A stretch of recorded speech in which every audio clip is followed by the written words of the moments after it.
إن الحمد لله نحمده ونستعينه ونستغفره ونعوذ بالله من شرور أنفسنا ومن سيئات أعمالنا من يهده الله فلا مضل له ومن يضلل فلا هادي له أشهد أن لا إله إلا الله وحده لا شريك له وأشهد أن محمدا عبده ورسوله يا أيها الذين آمنوا اتقوا الله حق تقاته ولا تموتن إلا وأنتم مسلمون يا أيها الناس اتقوا ربكم الذي خلقكم من نفس واحدة وخلق منها زوجها وبث منهما رجالا كثيرا ونساء واتقوا الله الذي تساءلون به والأرحام إن الله كان عليكم رقيبا يا أيها الذين آمنوا اتقوا الله وقولوا قولا سديدا يصلح لكم أعمالكم ويغفر لكم ذنوبكم وما يطع الله ورسوله فقد فاز فوزا عظيما أما بعد فإن أصدق الحديث كتاب الله وخير الهدي هدي محمد صلى الله عليه وعلى آله وسلم وشر الأمور محدثاتها فإن كل محدثة بدعة وكل بدعة ضلالة وكل ضلالة في النار. Ikhwati fiddin rahimani wa rahimakumullah jami'an barakallahu fikum. Alhamdulillah, kita bersyukur kepada Allah Subhanahu wa taala pada siang hari ini kita berada di majelis ilmu, majelis yang termulia dari majelis-majelis yang ada di seluruh permukaan bumi. Dan keberadaan kita di sini tiada lain semata karena nikmat dari Allah Subhanahu wa taala. Wa ma bikum min ni'matin fa min Allah. Dan nikmat apa saja yang ada pada kalian, maka itu semua datangnya semata dari Allah Subhanahu wa taala.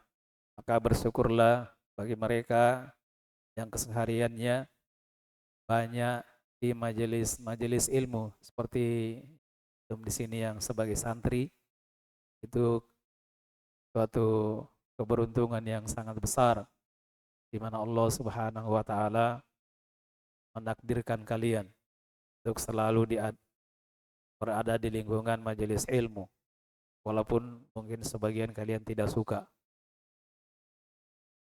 Iya, sukanya kalau di rumah main game. Tapi Allah pilihkan kalian untuk di majelis ilmu.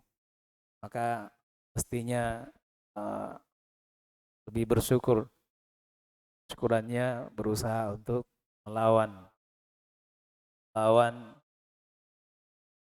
hasratnya, melawan jiwanya yang mengarahkan untuk jauh dari majelis ilmu. Karena majelis yang terbaik yang ada di atas muka bumi ini adalah majelis ilmu. Disebutkan oleh para ulama majelis ilmu majelis yang terbaik. Asyikh siapa namanya itu yang dari Yaman kemarin ketika menjelaskan tentang keutamaan majelis ilmu, beliau menyebutkan itu lebih mulia dari majelis-majelis para raja, para pimpinan negara yang dijaga ketat oleh para pengawal keamanan yang ketat. Tidak ada nilainya itu. Lebih mulia majelis ilmu. Nabi SAW menyebutkan sebagai taman dari taman-taman surga. Antum yang sebagai santri mestinya banyak-banyak bersyukur dan harus melawan segala bisikan, segala keinginan yang mengarahkan untuk lari keluar dari majelis ilmu. Kalau kalian akhirnya keluar jauh, itu artinya kalah. Artinya dikalah sama syaitan, dikalah sama hawa nafsunya. Kira bagi yang pikirannya sehat, normal, tidak mau dikalahkan hal-hal yang tidak bermanfaat tersebut. Ya, melanjutkan dari ta'lim kita tadi dari Ustadz, sebelumnya Ustadz Sufyan Hafizahullah Ta'ala, sebagaimana belum ketahui bahwa perintah dan larangan syariat Allah Subhanahu wa taala itu sebagai wujud kasih sayang Allah Subhanahu wa taala kepada kita sekalian. Tahuilah Allah Subhanahu wa taala itu sangat menyayangi hambanya. Dan dalam hadis Bukhari Muslim disebutkan dari Umar ibn Khattab radhiyallahu taala anhu ketika ada di seorang ibu yang kehilangan anaknya masih menyusui di tengah tawanan. Dia pun berusaha mencarinya dengan susah payah. Kemudian begitu dia mendapatkannya, maka dia merangkulnya, curahkan kasih sayangnya, menciuminya. Bisa dibayangkan, ini bagi yang sudah punya anak bisa merasakan. Apalagi seorang ibu, anaknya yang masih bayi, sudah putus asa, kiranya sudah meninggal, tiba-tiba dia dapat. Bagaimana itu kira-kira rasa sayangnya. Dan kasih sayang ibu itu lebih besar dari bapak. Apalagi di kondisi seperti itu. Iya, kondisi seperti itu. Melihat pemandangan yang seperti itu, maka Nabi SAW mengatakan kepada para sahabat, Atarawna anna hadhil mar'a tarihatun waladaha finnar. Apakah kalian memandang bahwa si ibu ini kira-kira mau ndak dia lemparkan anaknya ke dalam api yang menyala? Para sahabat terheran. Mungkin dalam kondisi dia seperti itu. Rupanya Nabi SAW ingin memberikan penggambaran visualisasi secara penggambaran sepintas terada mudah dipahami tentang kasih sayang Allah Subhanahu wa taala. Kemudian Nabi SAW mengatakan Allahu la arhamu li ibadihi min hazihi liwaladiha. Sungguh Allah Subhanahu wa taala itu lebih penyayang kepada hambanya daripada ibu ini yang kalian saksikan terhadap anaknya. Allahu Akbar.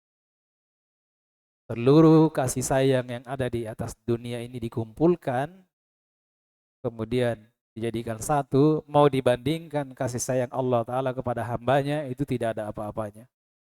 Terlebih lagi kepada hamba-hambanya yang beriman. Wa kana bil mu'minina rahima.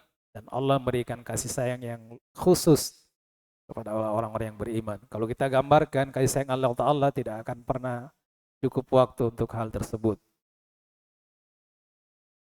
Iya. Ikhwati fiddin rahimani wa rahimakumullah jami'an barakallahu fikum. Sehingga segala bentuk syariat, perintah, larangan, itu semua adalah bentuk kasih sayang Allah Ta'ala kepada kita. Hanya manusia tidak mengetahuinya. Kalau kita menyadari ini, maka kita akan mudah dan terdorong dengan mudahnya menjalankan syariat ini. Dari yang dirasa berat, yang dirasa sulit. Padahal Allah sama sekali tidak menginginkan sesuatu yang memberatkan kita, sesuatu yang menyulitkan kita. Allah Ta'ala menginginkan sebenarnya kemudahan bagi kita. Tapi kebanyakan manusia tidak mengetahuinya. Itulah kondisi manusia. Ya, yuridullahu bikumul yusra wala yuridu bikumul usra. Allah menginginkan kemudahan bagi kalian dan Allah tidak menginginkan kesulitan. Jadi tidak sulit sesungguhnya, hanya kita terkadang yang memberat-beratkan diri dan merasa berat dengan syariat karena dorongan hawa nafsu. Ikhwati fiddin rahimani wa rahimakumullah jami'an barakallahu fikum. Ya, terkait dengan tema kita waktu yang singkat ini yaitu korban dan hikmah dari sejarah Nabi Ibrahim dan Nabi Ismail alaihi wassalam. Bagaimana yang kita maklumi awal pensyariatan kurban itu dari kisahnya Nabi Ibrahim bersama Nabi Ismail. Nah, ini juga kita bisa melihat bagaimana para nabi. Mereka karena manusia yang tertinggi tingkat keimanannya kepada Allah Subhanahu wa taala, sehingga mereka dalam menghadapi berbagai ujian keimanan, mereka dengan mudahnya karena keyakinan yang sangat tinggi kepada Allah Subhanahu wa taala. Bahwasanya segala sesuatu itu sebagai wujud kasih sayang Allah taala kepada hambanya. Bukan untuk mencelakakan kita, mengekan kita, bukan. Kalau antum di sini kan usia-usia yang suka main game ya, menyanyiakan waktu. Kalau disuruh manfaatkan waktu untuk hal yang bermanfaat, itu artinya lebih bagus itu daripada main game. Tapi perasaan, kayaknya kalau main game enak sekali. Kalau bisa tidak usah sholat seharian 24 jam, kayaknya lebih bagus itu. Ketahuilah yang lebih bagus itu bukan itu. Kalau itu yang kalian lakukan, maka kalian akan suram masa depannya di dunia, apalagi di akhirat. Coba dipikir lebih jauh, lebih mendalam, apa yang bisa didapat kalau seperti itu pola hidupnya? Apa yang bisa didapat? Sekarang mungkin masih masih nyaman tinggal sama orang tuanya. Kalau akalnya sehat, pasti berpikir ini membahayakan, bahaya kalau seperti ini. Tidak ada untungnya menyia-nyiakan waktu. Tapi perasaannya kayaknya enak sekali kalau begitu. Di dunia ini bukan tempatnya untuk kita terpuaskan dengan sepenuhnya, bukan di dunia. Jadi kalau ada orang mau cari kepuasan dengan seutuhnya di dunia ini, itu salah alamat. Salah alamat, bukan di dunia ini, tempatnya itu di surga. Makanya kalau mau betul-betul terpuaskan, maka jadikan diri Anda sebagai calon penghuni surga. Tidak ada jalan lain kecuali kita menjadi hamba yang taat, jalankan syariat ini. Nah, kalau di surga baru lahumma yasha'una fiha. Mereka akan diberikan apa saja yang mereka mau. Ya sudah, di situ suka-suka. Tidak ada lagi larangan.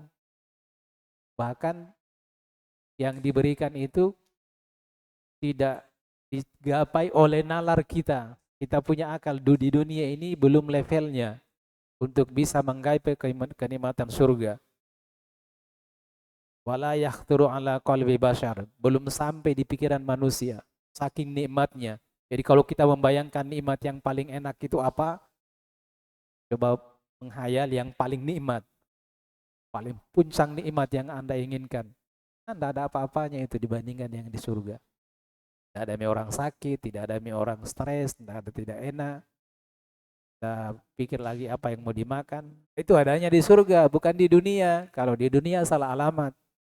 Ya, di dunia ini tempatnya ujian. Ujian, perintah, larangan, itu semua ujian. Kita lihat kisahnya Nabi Ibrahim bersama Nabi Ismail. Nabi Ibrahim ini termasuk yang disebut Allah Ta'ala sebagai Khalilullah. Inna Allah ittakhada wattakhadallahu Ibrahim Khalila. Dalam Al-Quran disebutkan Allah menjadikan Ibrahim sebagai Khalil. Khalil itu di atasnya mahabbah. Dan Nabi Muhammad SAW juga menyebutkan dalam hadis riwayat Muslim dan yang lainnya.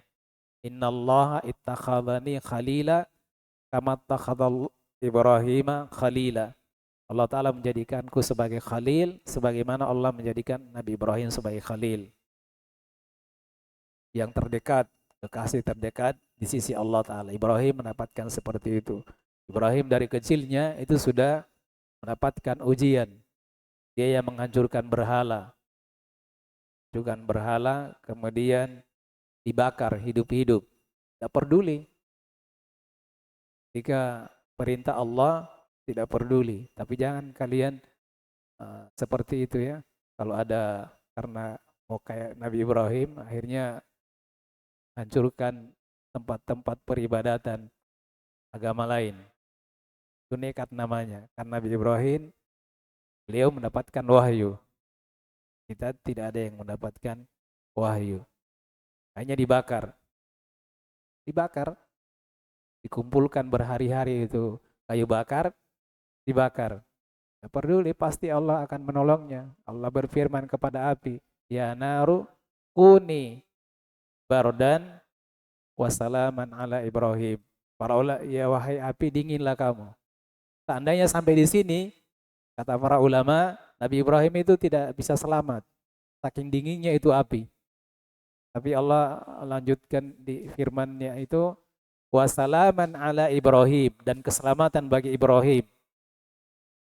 Saking dinginnya. Tapi karena maksudnya untuk menyelamatkan Ibrahim, bayangkan api yang seperti itu, panasnya yang membumbung, itu justru menjadi keselamatan bagi Nabi Ibrahim alaihissalam.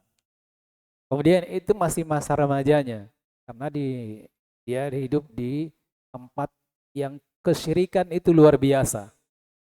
Kesyirikannya luar biasa. Sampai menyembah berhala.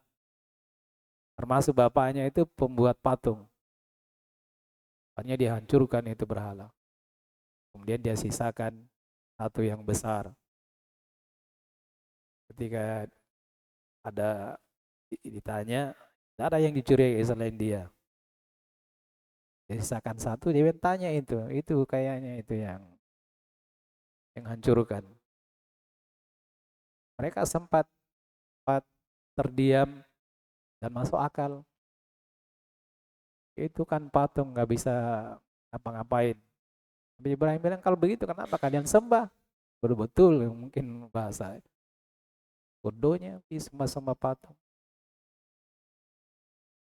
Tidak bisa ngapa-ngapain. Masuk di akalnya. Tapi kan ikut agama nenek moyang.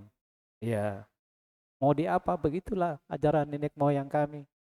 Tidak ada, tidak bisa diakal-akali, terima saja. Tapi begitulah. Makanya di ayat lain Allah Ta'ala sebutkan, wa may yarghab an millati Ibrahim illa man safiha nafsah. Tidaklah membenci agama Nabi Ibrahim yang agama tauhid, mencurahkan segala peribadatan hanya kepada Allah Ta'ala dan menjauhkan segala macam bentuk kesyirikan, illa man safiha nafsah, kecuali orang yang memperbodoh dirinya. Ya, orang tidak jalan nalarnya. Anak pribadi pernah berdialog dengan orang tua di kantor waktu itu. Dia bilang, ini cincin kalau saya pakai ini banyak khasiatnya, bisa menolak penyakit lah dan seterusnya. Saya kasih gambaran, coba itu cincin kita buka, kita letakkan di lantai, kita injak-injak, bisa enggak dia berbuat apa-apa? Dia bilang, iya di betul juga di. Gak bisa ngapa-ngapain. Ya masa mau bisa menolak penyakit? Itu bentuk kesyirikan. Ya toib, karena waktu yang singkat, bagaimana kisahnya Nabi Ibrahim dengan Nabi Ismail terkait dengan kurban. Nabi Ibrahim itu disebutkan dalam Al-Quran di surah As-Saffat. Nah, ini dari sini semua kisahnya. Di situ mulai dari waqala inni zahibun ila rabbi sayahdin rabbi habli minas salihin. Nabi Ibrahim berkata, sungguhnya aku pergi menghadap Rabbku dan dia memberi petunjuk kepadaku. Akhirnya dia terus berdoa, Rabbi habli minas salihin. Ya Allah, anugerahkanlah kepadaku anak yang saleh. Dia terus berdoa. Dan dia menikah dengan Sarah. Di usianya yang usia menikah. Sekitar, ada yang menyebutkan sekitar 49 tahun. Dia sudah cukup berumur. Terus berdoa kepada Allah Ta'ala. Berdoa kepada Allah Ta'ala. Rabbi habli as-salihin. Namanya orang menikah ingin punya keturunan yang akan melanjutkan keturunannya. Terus berdoa. sampai di usianya yang 80, sekitar 85 tahun. Tidak punya anak keturunan. Sehingga disebutkan istrinya Saurah itu dia mandul. Tidak ada harapan lagi. Kalau sekarang mungkin bisa periksa di dokter. Dulu tidak ada. Ya karena lama sekali, puluhan tahun tidak punya anak. Sudah usia 80-an, tidak punya anak. Akhirnya Saurah ini waktu dia ke Mesir, dia diberi seorang wanita yang bernama Hajar. Hajar ini sebenarnya bukan budak. Ada yang mengkisahkan itu kisahnya ketika Mesir perang, Mesir Hulu dan Hilir, itu Mesir Hulu kalah. Ada putrinya raja diambil oleh kerajaan Mesir Hilir. Dari sinilah itu asalnya Hajar. Dan itu dihadiahkan kepada Sarah. Maka di usianya Nabi Ibrahim yang 85 tahun belum punya anak, karena kasihan kondisinya seperti itu, akhirnya Sarah menyerahkan Hajar untuk dinikahi. Nah, dinikahilah Hajar. Tahun setelahnya, di usia 86 tahun, barulah lahir Ismail. Di kondisi seperti itu, nah ini yang bisa merasakan ibu-ibu. Kalau kita laki-laki tidak begitu tahu bagaimana kondisi kejiwaan. Mulai dari menyerahkan suaminya untuk menikah dengan wanita lain, itu bukan hal yang mudah, ya, bukan hal yang mudah. Apalagi kondisinya dia tidak punya anak. Dan disebutkan Sarah itu wanita tercantik. Karena dari Sarah lah ini keturunan Nabi Yusuf melalui Yakub. Akhirnya kan dia punya anak juga, Nabi Yakub. Sehingga disebutkan Nabi Yusuf itu yang paling ganteng, itu dia mengambil apa itu garis kegantengannya itu dari Sarah. Nabi Yusuf, kegantengannya Nabi Yusuf. Antum tahu enggak kegantengannya Nabi Yusuf? Sampai istri raja mau berbuat nista sama dia. Hanya diganggu para wanita. Kita cerita bebas ya. Bisanya itu. Istri raja mau tergoda sama anak peliharaannya. Akhirnya dipanggil itu para wanita. Panggil para wanita, ngumpul, dikasih pisau sambil apa ya, kayak kupas bawang kayaknya. Kemudian Nabi Yusuf disuruh keluar. Begitu Nabi Yusuf keluar, apa yang terjadi? Para wanita ini mengiris tangannya tanpa sadar. Saking gantengnya itu Nabi Yusuf. Sambil mengatakan, Hasya lillah, Masya Allah ini bukan manusia, sebarang ini malaikat ini. Sampai mereka bayangkan karena terpesona dengan kegantengan Nabi Yusuf, mereka mengiris tangannya dengan pisau tidak terasa. Bagaimana itu gantengnya? Itu Nabi Yusuf disebutkan dia dari turunan Sarah. Dia mengambil dari Sarah. Jadi Sarah seorang wanita yang cantik. Dia serahkan suaminya menikah, yang di bawahnya ternyata punya anak. Punya anak, maka di situ ada yang menyebutkan mulai timbul kecemburuan. Ini yang bisa merasakan itu para wanita. Akhirnya Nabi Ibrahim diperintahkan untuk membawa ini dari Palestina ke Mekah. Itu perjalanan kurang lebih 15 hari. Anaknya yang masih bayi itu Ismail ditaruh di Mekah, di sekarang yang Ka'bah, Baitullah. Di situ belum ada tanda-tanda kehidupan. Dikasih perbekalan seperlunya, ya paling sekitar 3 hari. Makanan dan minuman. Kemudian Allah Ta'ala perintahkan untuk meninggalkannya. Sampai Hajar itu merengek-rengek kepada Nabi Ibrahim. Ya, Ibrahim, kau meninggalkan kami di tempat yang seperti ini, yang tak berpenghuni, tidak ada tanda-tanda kehidupan. Terus seperti itu, Nabi Ibrahim tidak peduli. Karena itu perintah Allah. Kemudian kali yang ketiga ketika Hajar, istrinya mengatakan, apakah Allah Ta'ala yang perintahkan? Maka Nabi Ibrahim mengatakan, ya, Allah Ta'ala yang perintahkan. Maka dia mengatakan, idzan la yudayi'una. Kalau demikian maka pasti Allah tidak akan menterlantarkan kami. Dia pun tenang. Ibrahim meninggalkan, kemudian di atas bukit sambil menghadap ke mereka, berdoa kepada Allah Ta'ala. Rabbi inni askantu min dzurriyyati biwadin ghairi zi zar'in inda baitikal muharram.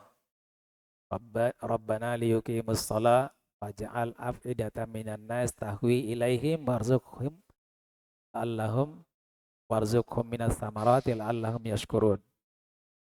Rabbi ini askantu min zurriyati.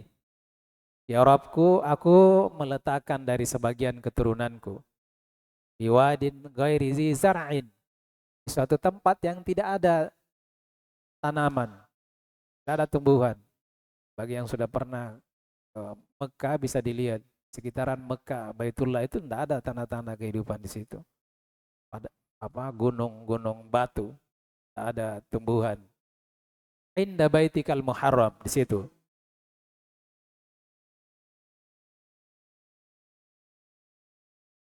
Kemudian Nabi Ibrahim berdoa agar di manusia cenderung ke sana. Waja'al afidatan minan nas tahwi ilaihim. Jadikan hati manusia ingin ke sana. Dan ini Allah kabulkan. Sampai saat ini, semua orang Islam pasti ingin ke sana.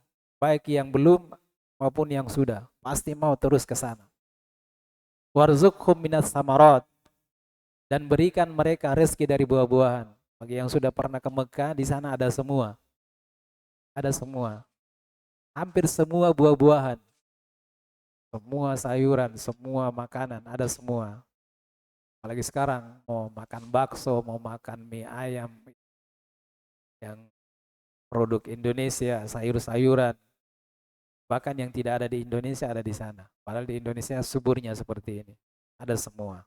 Itu berkat doa Nabi Ibrahim.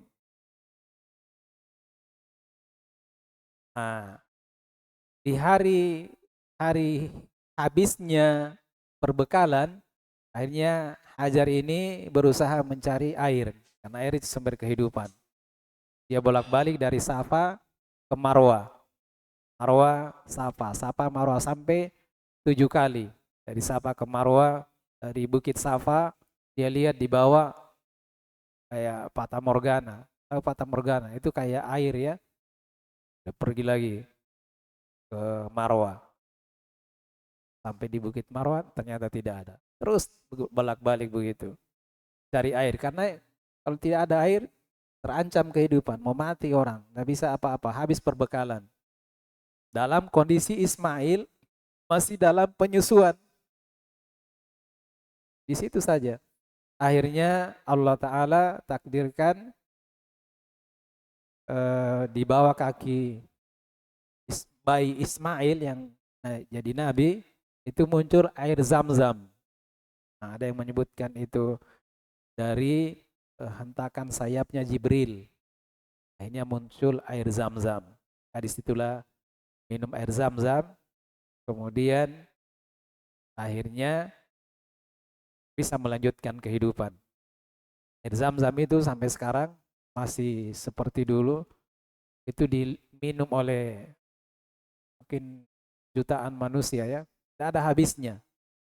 Di tengah daerah yang tandus seperti itu. Bukan hanya diminum, dibawa. Bahkan itu orang-orang kayaknya dari daerah eh, dekat-dekat kayak India, Bangladesh, itu mereka bawa jerken.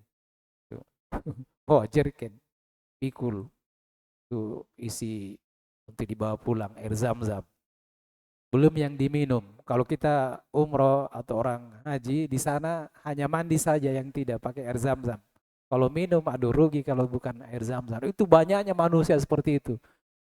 Tidak ada sumur bisa seperti itu. Tidak ada. Ini banyaknya manusia seperti itu. Yang diminum, yang dibawa pulang, yang dijual, ada dijual karena ada kemasannya, pengemasannya dan seterusnya. Tidak ada habisnya. Tiap hari begitu. Dan hasil penelitian, air zam-zam itu air yang paling tinggi kualitasnya di dunia. Itulah kisahnya munculnya air zam-zam. Maka begitu ada air zam-zam, maka terjadilah kehidupan di situ. Orang-orang di sekitarnya berdatangan karena burung-burung pun uh, terlihat mondar-mandir di situ. Akhirnya orang penduduk sekitar situ ketahui ada air di situ. Di situ sumber air, maka jadilah sumber kehidupan. Orang-orang berdatangan, tapi menjadi miliknya Hajar, keluarganya Nabi Ibrahim. Tidak sampai di situ. Tidak sampai di situ, di usianya sekitar di atas 7 tahun ya. Falamma ya fabasyarna bi gulamin halim. Ya, Allah berikan berita gembira dengan lahirnya seorang anak yang halim, ya, orang-orang yang saleh, laki yang saleh. Falamma balagha ma'ahu sa'ya qala ya bunayya inni ara fil manami anni azbahuka fanzur madza tara. Qala ya abati fa'al ma tu'maru satajiduni insyaallahu minas sabirin. Ketika usianya balagha ma'ahu sa'ya, sudah mencapai usia untuk bisa berusaha, ini sekitar, saya menyebutkan sekitar 7 tahun ke atas. Jadi usia usia apa ya, muncul lagi kasih sayang yang lebih. Di masa bayi itu kasih sayang juga luar biasa orang tua terhadap anaknya. Tapi di usia itu ada tambahan lagi, sudah mulai kelihatan lincah, lucu-lucunya, lagi puncak-puncak kasih sayangnya. Tadi lolos ujian, dibawa ke suatu tempat yang tak berpenghuni, suruh tinggalkan. Datang lagi ujian yang lebih berat lagi dari itu. Apa itu? Disuruh sembelih melalui mimpi. Mimpinya para nabi itu wahyu.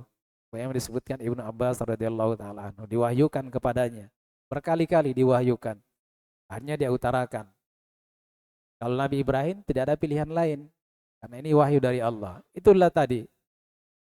Keyakinan bahwa segala perintah dan larangan itu adalah kebaikan bagi hamba. Bukan untuk mencelakakan, bukan untuk membinasakan.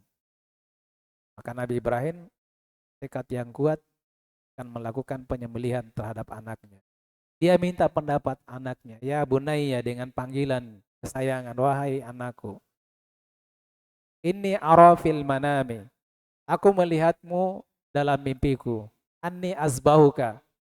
Bahwa aku menyembelihmu. Artinya perintah untuk menyembelihnya. Pandur madza tara. Maka perhatikan bagaimana pandangan. Karena Nabi Ismail, dari bayinya sampai dia mencapai usia itu dididik di atas tauhid melalui ibunya. Ini maka di sini pentingnya pendidikan seorang ibu terhadap anak.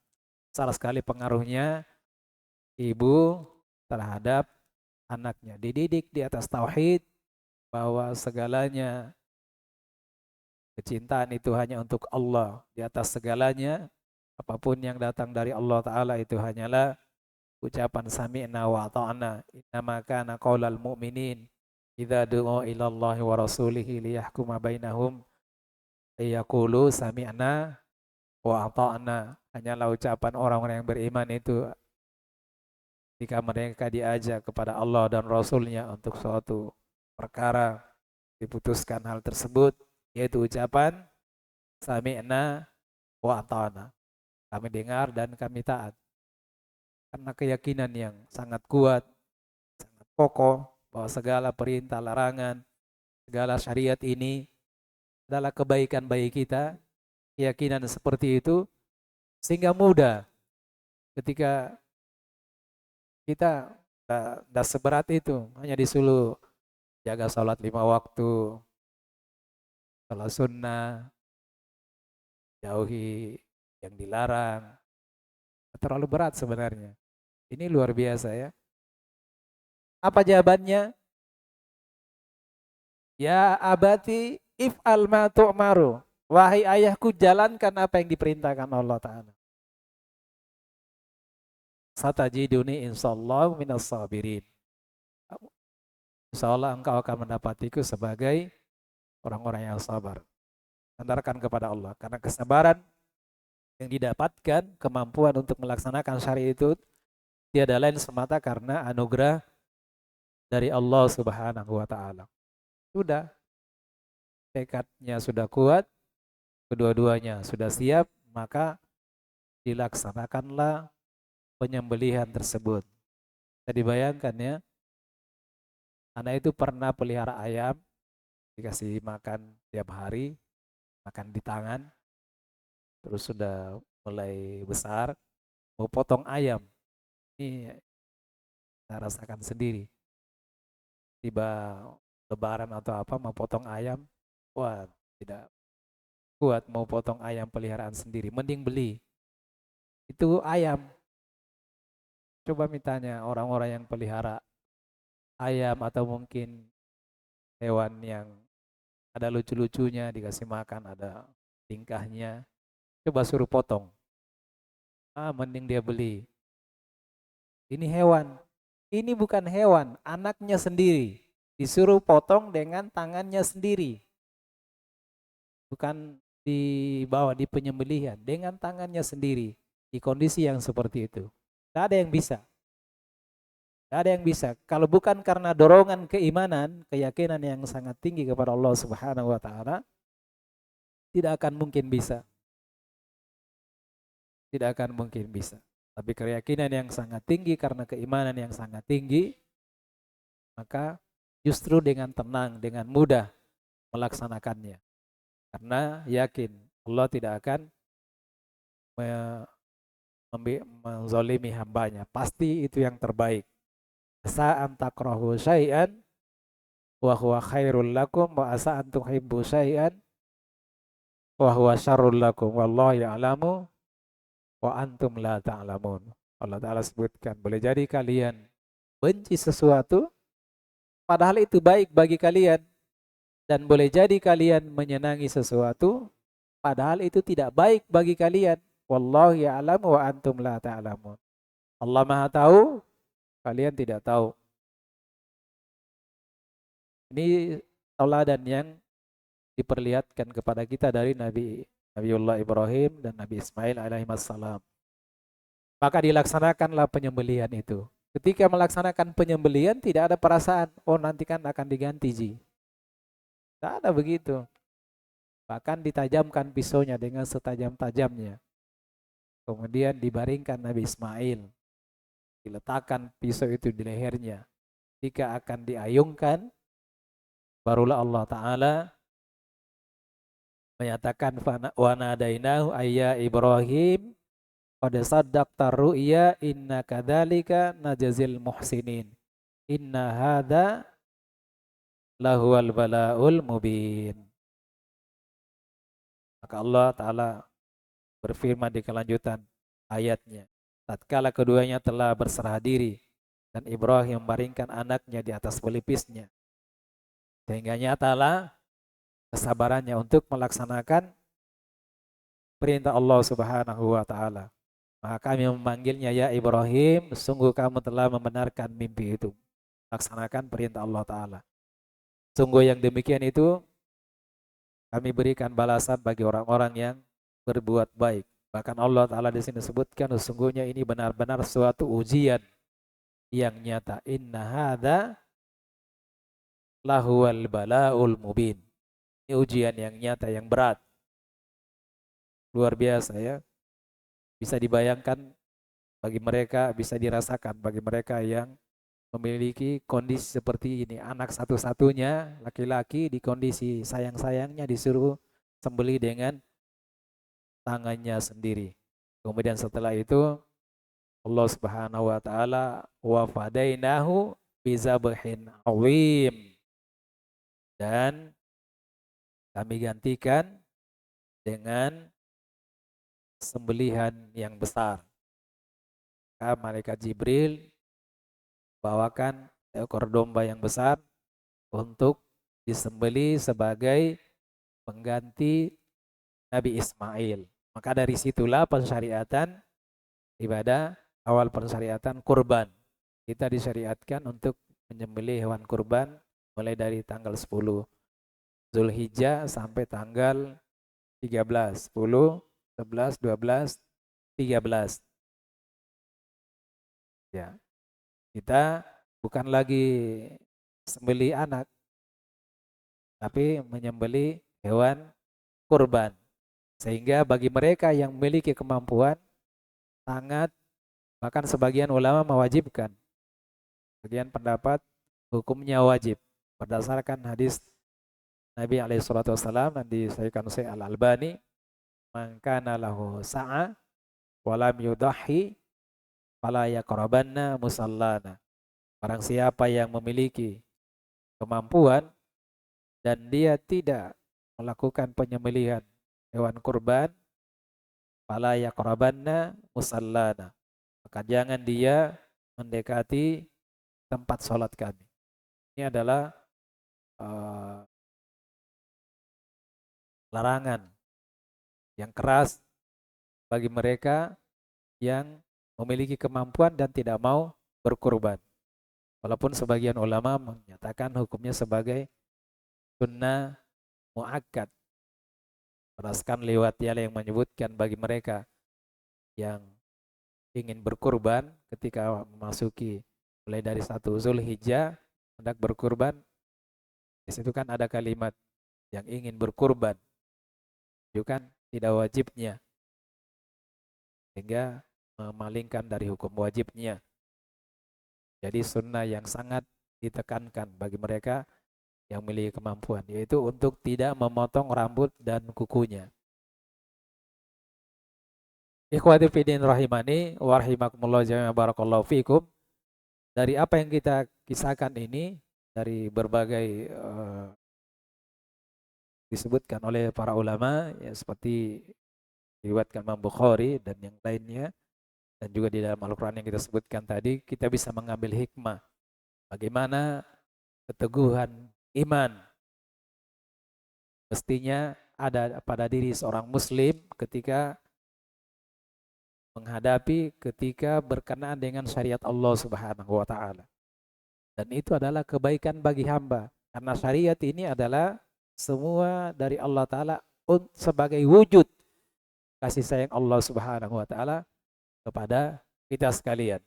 Antum yang sebagai santri, jika diarahkan untuk belajar agama dan menekuni posisi seperti itu, itulah yang terbaik buat antum dan wujud kasih sayang orang tua kepada kalian untuk masa depan kalian yang lebih cerah, baik di dunia ini terlebih di akhirat. Maka dijalani hal tersebut dengan sungguh-sungguh, dengan penuh kesadaran. Bukan untuk mengekang, bukan untuk menyiksa, bukan untuk memberatkan, tapi untuk kebaikan. Saya kira kalau berpikir dengan dasar keimanan, pasti akan didapati hal yang seperti itu.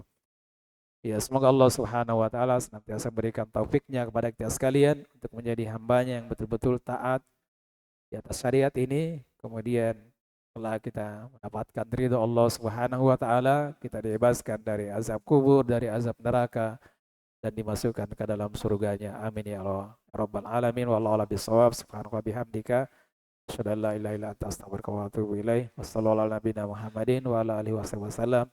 Wa akhiru da'wana alhamdulillahi rabbil alamin.